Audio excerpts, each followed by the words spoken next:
Негизи салам өзү тааныган адамга деле, тааныбаган адамга деле айтылат. Биз мусулмандар ошондой, эркек болсун, аял болсун, тааныбасаңыз деле алдыңыздан чыккан адамга салам айтса болот. Бизде көбүрөөк адат болуп кеткен, эркек эркекке салам айтат, аялдарга көптөр салам айтпайт. Бул кадимки эле ошондой дуа тилеп, жакшылык тилегендей эле аялдарга дагы салам айтылыш керек экен. Болгондо мунун да бир эрежеси бар экен. Эркек киши биринчи салам айтсын дейт. Аял киши салам айтсачы. Эгерде эркек киши кетип атат, аял киши астынан чыгып калды, аял биринчи салам айтып жиберди.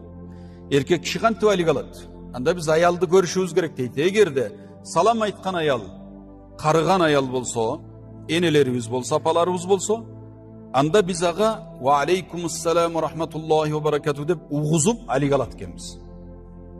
Салам айткан аял, жаш өтүп калган адам болсо, ага алик алганда алигибизди угузат экенбиз.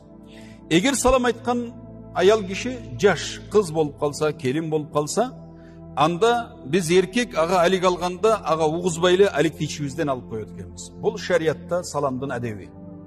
Субханалла. Эгер шариятта айтылганды бирөөлөрдүн бай акылына салып эми бу да эмне эми жөн эле кадимкидей эле алса болбойбу деши мүмкүн.